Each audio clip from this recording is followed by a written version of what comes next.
numbers. I really don't know how truthful they'd be face to face if they can't even like record numbers truthfully if you suspect. I ended up putting number 1 is ask the patient what problems he's having. I would specifically want to ask it openly like that, like what problems, instead of are you having problems, because he would probably say no. So if I could address it openly and say, what problems are you having? Because maybe the way I word the question, he would understand that I kind of suspect that something's going on. So I put that as number 1, and then followed closely by contacting a family member or caregiver, because in that way I thought I could maybe give him that channel to open up to me. And if he's really like closed down, if he continues and his like A1C is super high and it's really clear that it's not being taken care of, that's when I would probably contact, like if he has a wife or a caregiver or somebody who would also know, who might be a little more open or less embarrassed about it. They can tell me, and then I can kind of use that as a channel to open up to him and see if he could express his concerns or his problems with me. So number 3 was asking how he's been taking his blood sugar. That was kind of similar to number 1 for me, but I didn't rank it quite as high just because I liked asking him what problems, like more openly. I think asking him how he's taking his blood sugar is important, but it doesn't really open the avenue for him talking about what problems he's been having. It's just more of like a fact-based question, like how are you doing this? Okay, and doesn't really lead to very much more discussion. Then number 4, that one was also not that hard to rank. Just coming out and telling him that some of his numbers might not be accurate, I think that's pretty unprofessional, and also it might antagonize the patient right away, and I think he'd probably go on the defensive if you come out with that.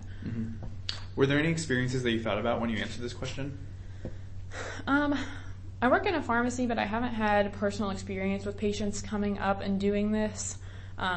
I know we talked about a lot of different scenarios in class, so I can't draw on like personal experience, but from class we talked about a lot of different times, especially with diabetes patients, like when people first get diagnosed, you might kind of be in denial and like you might be embarrassed about it, or you might not know how to test your blood sugar and you're embarrassed about that.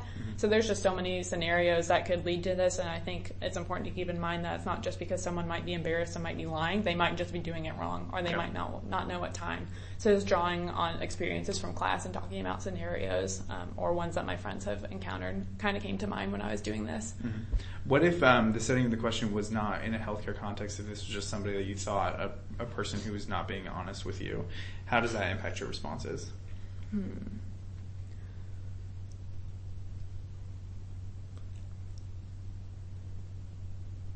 That's interesting. If it wasn't in the healthcare realm, just someone being dishonest about something else, I think I personally am more, like, I like to get to the point of things, and so if it was someone who I, like, strongly suspected was just being dishonest with me, but not from a healthcare point of view, not from, like, a professional to a patient point of view, I'd be more likely to kind of call them out on it, just because I don't like beating around the bush, and, like, I don't see the point in that. As a professional, I would not want to jump out and say that, because you never want to accuse a patient and kind of antagonize them, like I said, because that's not how you build relationships. But especially if it's, like, a friend of mine, or, like, a family member, I wouldn't, like, I want to call them out, but that's like the term that I use.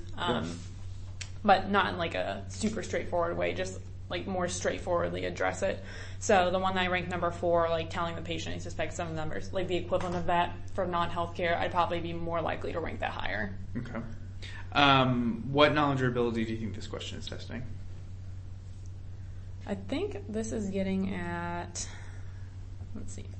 This is always a question that takes me longer to think about. Like, what is this getting at?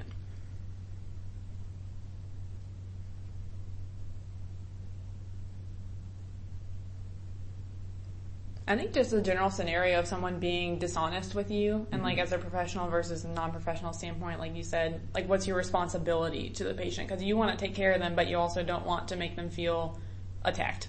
So at the same time, like you want to make sure they're doing things right, but how do you address bringing that up with them and not making them feel talked down to, and still making them feel respected? That's a really difficult thing to do in a professional sense. Okay. So for this question, how did you decide how to rank those options? This one was a lot more personal for me, just because I'm not like a pushover, but I'm definitely not like assertive. And so when I saw like telling them no, or like asking them what's wrong with their children, I'm like, that's definitely not me personally. So I was just all thinking about what I'd really do in this situation, because this could easily happen to somebody like any day. So I ranked number 5 as asking them what's wrong with their children, because I would never do that. I think that's really inappropriate. And if they say their children are sick, like, their children are sick. Like, you don't antagonize them by asking them that. And then number 4 and number 3, I wish I could tie them because they're equally awkward for me. But number 4, I ended up telling them that you're also in a rush. That one is fine, like, you could explain that, but asking them if they could cut in front of the person behind you, I would never do that. I think that also, I don't like putting other people in awkward situations because that makes me feel really bad, and so I wouldn't turn around and ask somebody, hey, can they cut in front of you? Yep. So I wouldn't do that either. Telling them no, that they need to get in line like all the others, I am, like, not that straightforward with people, so I wouldn't do that one either. So I ended up acknowledging their situation and letting them go in front of you.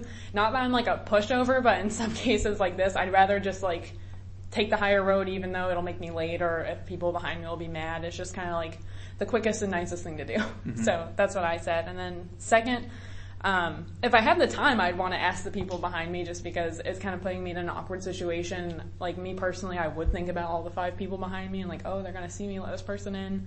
But I thought that it was more straightforward to do the one that I ranked number 1. What experiences, if any, did this question make you think of when you answered it?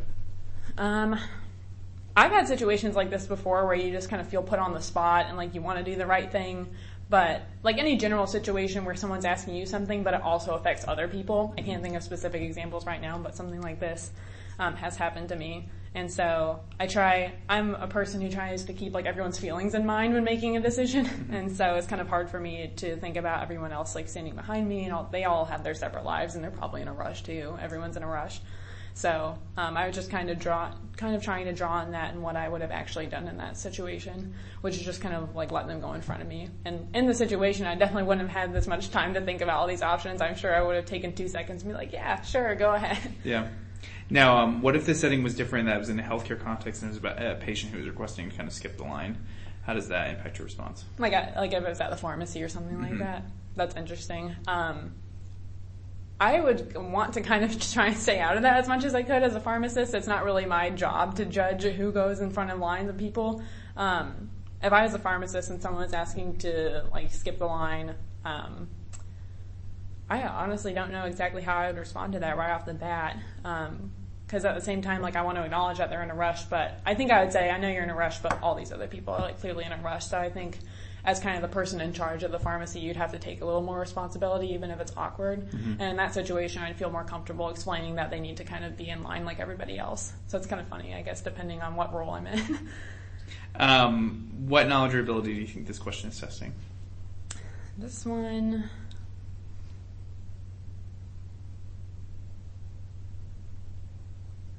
I think this one's just like getting more at your relationships with other people and how you relate to them. That was pretty repetitive. I'm trying to figure out more specifically how to describe this.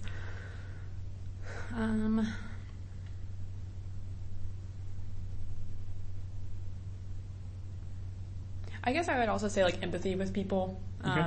Not saying like people who answer this question differently than me don't have empathy, but I think me personally, I'm quicker to empathize with people in this situation and just not ask questions and let them go, whereas other people are more direct and would question them more.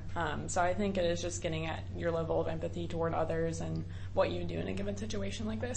Okay.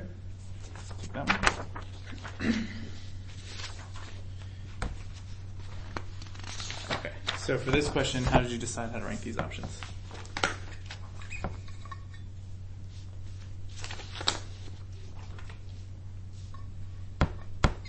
This one was another, like, just personal, based on, I could see this happening to me or my parent. I didn't really have very much to draw on, but just kind of picturing the scenario in my mind, what I would do. Mm-hmm. When I was reading the question, I was already becoming concerned. I was like, I don't know why my parents freaking out about this. So that was already number 1 when I read that right off the bat. Just ask what the issue is, because that would be the first thing I'd want to do. Okay.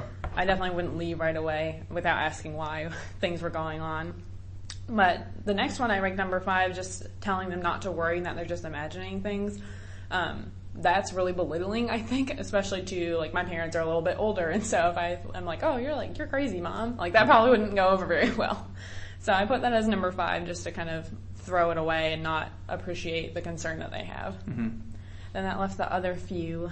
I ended up putting leave the store immediately with your parent as number 2. I think when I was reasoning through it, I said, like no errand or grocery trip is like truly more important than the anxiety that your parent is feeling. And I think it's probably really important to them to feel heard, or at least like